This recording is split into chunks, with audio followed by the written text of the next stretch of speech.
Bonjour Rémi Lefebvre. Bonjour. Salut Pablo. Salut. Rémi Lefebvre, vous êtes professeur de sciences politiques. Alors ça bouge à gauche en ce moment, les appels sortent à l'appel. On voit des acteurs politiques, associatifs, syndicaux se parler, voire se reparler. Et pourtant, on peine encore à voir émerger une alternative. Mais justement, est-ce que le contexte sanitaire, le contexte politique, social, économique peut favoriser une alternative au duo Macron-Le Pen? Est-ce que ce contexte est propice pour faire émerger une alternative politique, qu'elle soit de gauche ou de droite d'ailleurs, ou peut-être les deux? Écoutez, c'est compliqué. Il y a pas de, on n'a pas de, on a vécu une période qui est totalement inédite historiquement. Donc, il n'y a pas vraiment de règles qu'on pourrait appliquer historiquement, de conséquences politiques de ce type de pandémie. Bon, ce qu'on peut dire évidemment, c'est que le diagnostic de la crise, il s'est orienté vers la mise en cause d'un certain nombre de dérives ou dysfonctionnements du système libéral, incontestablement. Donc, bon, dans une partie des élites, il reste à savoir si ce diagnostic il va être partagé dans la société, ce qui n'est pas du tout sûr. Bon, et donc globalement, idéologiquement, on peut penser qu'il y a une fenêtre d'opportunité pour la gauche pour contrer l'idéologie dominante, l'hégémonie libérale, qui reste quand même enracinée dans la société, même si elle est très contestée, et que du coup, effectivement, cette période post-crise, je pense qu'on est encore dans la crise, mais voilà, elle peut ouvrir du possible. Elle peut ouvrir du possible, mais je voudrais tout de suite dire qu'elle peut aussi ouvrir le pire. C'est-à-dire que, et donc, rien n'est mécanique. Il y a une fenêtre qui s'ouvre, mais elle peut très vite se fermer, et c'est aussi autre chose que la crise peut produire, le pire. Ça peut être aussi l'occasion du grand retour. Alors peut-être que vous allez dire que ça n'a jamais disparu, mais le grand retour de la conflictualité droite-gauche Euh, à travers la lecture, notamment de la crise sanitaire.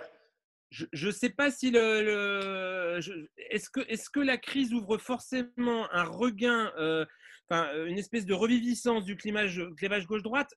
Je ne suis pas sûr. Une reconflictualisation peut-être.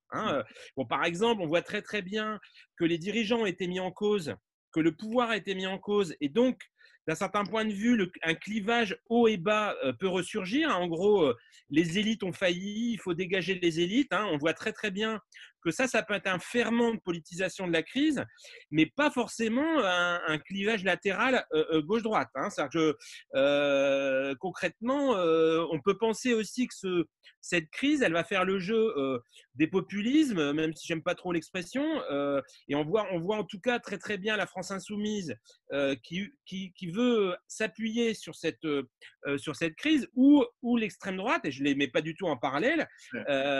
Très clairement, Marine Le Pen va rebondir sur cette crise parce qu'elle caractérise la faillite des élites, et effectivement, l'extrême droite va prospérer avec aussi tout le complotisme et l'imaginaire complotiste qui va derrière. Il est évident qu'il y a aussi une fenêtre pour l'extrême droite.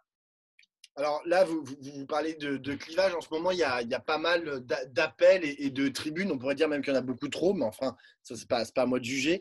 Aujourd'hui, il y a 150 personnalités politiques, associatives, syndicales, issues de la société civile, ou même des journalistes qui signent une tribune pour travailler à la construction d'un programme commun. Tout le spectre de la gauche y est, sauf le NPA et la France insoumise. Vous faites quoi? Vous faites quelle lecture de cette initiative, de cette tribune? Écoutez, j'ai même pas pu compter, mais là, il y en a eu une petite dizaine ces derniers jours. Bon, là, ce qui est intéressant, c'est qu'on y trouve Yannick Jadot, on y trouve Olivier Faure. Elle est très, très œcuménique, là, cet appel. Mais par exemple, est-ce que, je sais pas, j'ai pas regardé dans les signatures, est-ce que Julien Bayou a signé? Non, il y a Sandra Rogol qui signe, mais Julien Bayou n'a pas signé. Voilà, bon. Hervé Bassa signe. Qui engage ce type de texte? Parce que la question, en fait, aujourd'hui, c'est aussi, est-ce que ces initiatives, elles ne sont pas vraiment partisanes? Elles sont plutôt portées par des individualités, mais ces individualités appartiennent aussi à des partis. Bon, il y a quand même aussi des arrière-pensées derrière. Bon, je pense qu'aujourd'hui, la question, c'est comment on submerge les appareils, comment on décloisonne le jeu partisan. Et donc, toutes les initiatives visant à éclater un petit peu ce qui est figé sont intéressantes. Après, j'allais dire, on sait très bien que la politique, elle reste structurée par des appareils. Bon, en plus, là, il va y avoir les élections municipales qui vont revenir. On va retomber dans une logique. On va y revenir. Donc, voilà, moi, ce que je vois, c'est que Je trouve que ce qui manque dans ces initiatives, c'est une méthodologie, en fait. C'est-à-dire que c'est parfois très incantatoire.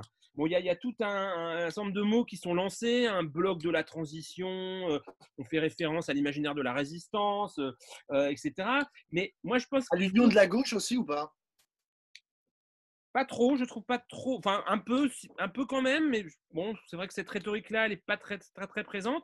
Après, la question, c'est les méthodes aussi, parce que par exemple, c'est vrai que moi, ce que je trouve intéressant, c'est identifier vraiment les points de divergence et les points de convergence. Mais tout ça, ça demande à être très précis. Ça demande des garants, des méthodes, etc. Et pour l'instant, tout ça est assez vague. Et du coup, tout ça est assez classique, en fait. C'est un répertoire classique et de dire, voilà, il faut bouger, il faut se dépasser, etc.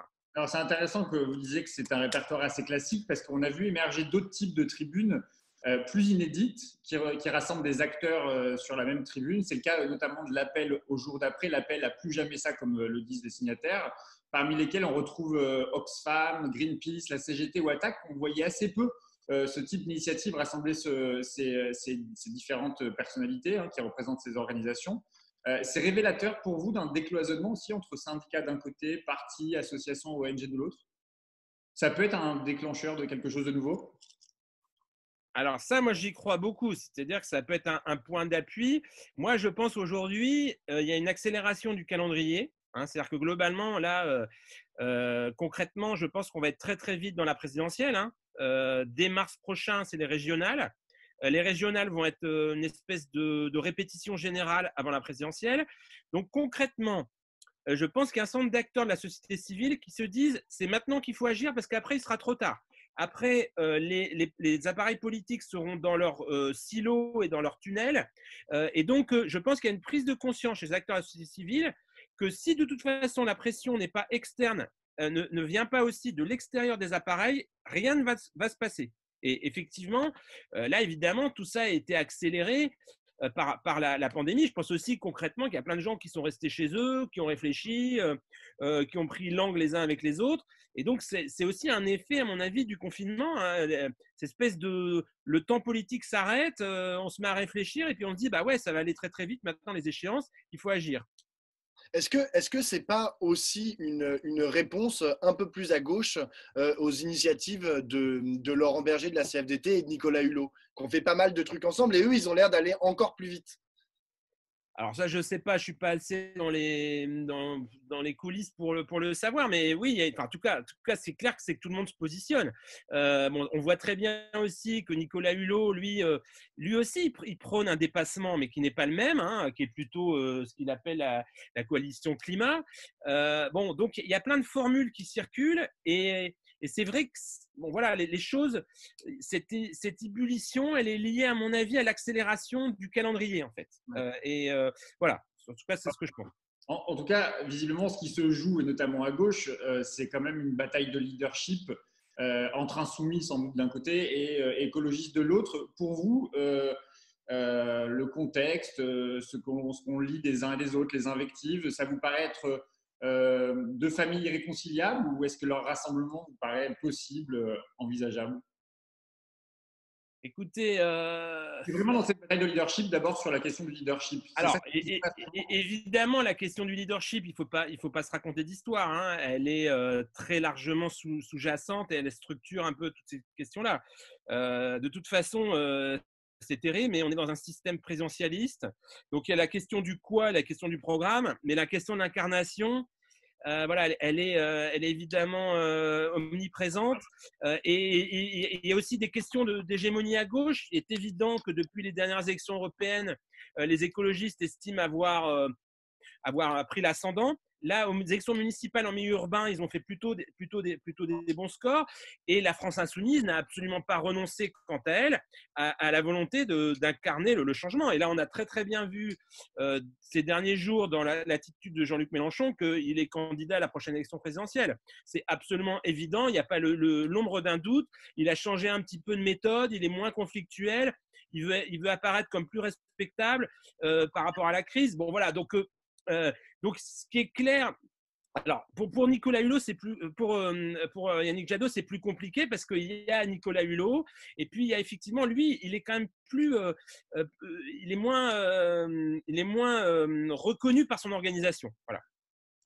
Alors, juste, tout à l'heure, vous parliez de l'importance des structures des partis, en fait, comme étant partie prenante de tous ces appels et de toutes ces constructions à gauche. Vous avez néanmoins écrit un papier hyper intéressant dans AOC où précisément vous dites un peu l'inverse, parce que vous parlez des alliances à géométrie variable et finalement vous dites que les partis ont élaboré des stratégies très différentes presque en fonction des villes. Du coup, c'en est au niveau, par exemple, quand on regarde l'élection municipale, on pourrait se dire que les partis sont presque morts, quoi. Alors, en fait, dans ce papier, je me prononçais pas, je disais qu'il y avait deux scénarios possibles. C'est-à-dire que la réalité était assez contradictoire. C'est-à-dire que d'un côté, on avait effectivement eu des expériences assez intéressantes localement de dépassement des affiliations partisanes, de recomposition, avec des formules. Bon, par exemple, la France Insoumise, qui a quand même fait dans pas mal de villes alliance avec des partis de gauche dits traditionnels, ou des alliances à géométrie variable, donc qui peuvent être des laboratoires d'union de la gauche. Et en même temps, je me dis, voilà, bon… les élections municipales pour les partis politiques, c'est aussi très important. C'est les places, c'est les moyens. Pour le Parti communiste, c'est le financement. Et donc, au fond, les partis politiques, ils cherchent à être pragmatiques. Hein, ils ne donnent pas trop de contraintes localement pour les alliances, mais derrière, eux, c'est leur survie qui est en jeu. Et par exemple, aujourd'hui, si on pense, et moi je le pense aussi, qu'il faut vraiment une décomposition, peut-être une explosion du système politique, ce n'est pas les municipales qui vont le favoriser parce que bah, du coup, les partis politiques vont avoir à nouveau des élus. Et puis, du coup, bon. Donc, alors là, il y a des choses, puisque vous parlez des municipales, c'est intéressant. Il y a des négociations qui ont lieu entre écolos et socialistes, justement pour dire, mais attendez, il faut qu'on gagne des villes. Et là, c'est pareil, le temps, finalement, le faux premier tour des municipales aura peut-être servi de primaire dans un certain nombre d'endroits pour qu'il y ait une offre politique différente si on retourne au premier tour. Donc là, c'est intéressant. Si le premier tour était rejoué, ça veut dire que possiblement de nouvelles alliances plus larges peut-être pourraient exister. Tout à fait. C'est-à-dire qu'en fait, il pourrait y avoir des nouvelles listes de premier tour, alors renforcées d'ailleurs par le fait qu'il y aura un problème de financement des campagnes, hein, c'est-à-dire qu'il y a un certain nombre de partis qui n'auront plus les moyens pour repartir au premier tour et qui pourraient dire, bah voilà, on va fabriquer la liste de premier tour sur la base en fait de cette espèce de sondage grandeur nature qui a eu lieu lors de ce faux premier tour. Alors là, on est dans l'hypothèse où on reviendrait au premier tour, c'est-à-dire on recommencerait dans les 6000 villes où le premier tour n'a pas été conclusif. Tout à l'heure, on a parlé de Jean-Luc Mélenchon, on a parlé de Yannick Jadot comme étant un peu les deux pôles à gauche qui se disputent, quoi. Le Parti socialiste, on en est où? On sait où ils habitent, ceux-là? Bah, écoutez, le Parti socialiste, a priori, le premier tour ou le faux premier tour des élections municipales n'a pas été si mauvais que ça pour lui. Hein. C'est-à-dire globalement, Rennes, Nantes, Paris, Lille, il a réalisé plutôt des bons scores. Il pourrait maintenir ces grandes villes. Il a été le Parti socialiste très ouvert sur l'union de la gauche. Et on voit bien aussi que le PS, au moment de la mobilisation des retraites, voilà, pour favoriser aussi sans doute ces élites d'union de la gauche, le PS a marqué, était plus à gauche que ces derniers mois. Hein, c'est-à-dire que le centre de gravité du PS s'est déplacé un peu plus vers la gauche. Bon, après, aujourd'hui, moi, ce qui me frappe, c'est que, et bon, voilà, le temps politique a acté le déclassement du PS. Il n'y a plus personne qui parle du PS comme un acteur de la prochaine présidentielle. Hein, c'est-à-dire que globalement, on a un peu parlé de Montebourg, mais Montebourg n'est plus au PS. Globalement, il n'y a plus de candidat du PS et je n'ai pas sûr du tout que le PS joue un rôle majeur dans la prochaine élection présidentielle. Je suis même assez convaincu de l'inverse. Et justement, pour revenir sur, pardon d'avoir l'esprit d'escalier, mais quand même un mot encore sur la France insoumise. C'est vrai que vous l'avez dit, Jean-Luc Mélenchon explique que l'alternative, en gros, elle est déjà écrite. C'est son programme L'Avenir en commun. Il le répète à longueur d'interviews. Son image même semble s'être améliorée avec la crise sanitaire. Il vous paraît être en capacité de rassembler derrière lui encore aujourd'hui, Jean-Luc Mélenchon? En fait, Jean-Luc Mélenchon, lui, il a un gros avantage, c'est qu'il est incontesté dans son camp, qu'il a une ligne idéologique qui est assise et qui est un programme qui est encore très large, enfin, qui apparaît encore actuel, hein, qui n'est pas obsolète, alors que tous les autres, en fait, ont des problèmes de leadership, des problèmes de méthode. Donc, moi, je pense que ce qui va se passer dans les mois qui viennent, c'est, et là, ou bien la gauche non mélenchoniste arrive à s'organiser et fait pression exerce une vraie concurrence sur Jean-Luc Mélenchon, ou bien Jean-Luc Mélenchon apparaîtra comme le môle de stabilité à gauche, hein, parce qu'il incarne cette stabilité, il incarne cette continuité, il incarne aussi cette présidentialité, hein, parce que globalement, c'est cette question aussi de l'incarnation, elle est posée. Et aujourd'hui, bon, Yannick Jadot, c'est quand même pas très très brillant dans les sondages, il n'y a pas beaucoup d'autres candidats.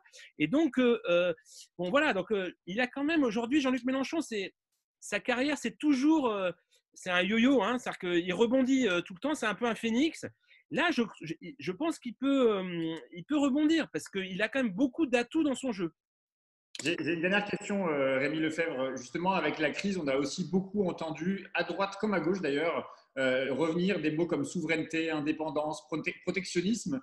Est-ce qu'il faut s'attendre à des nouveaux clivages, justement, protectionnisme ou en tout cas souveraineté contre mondialité est-ce qu'il faut s'attendre à ces nouveaux clivages, à de nouveaux clivages qui rentrent dans les semaines et les mois à venir dans le débat politique, voire à des nouvelles alliances?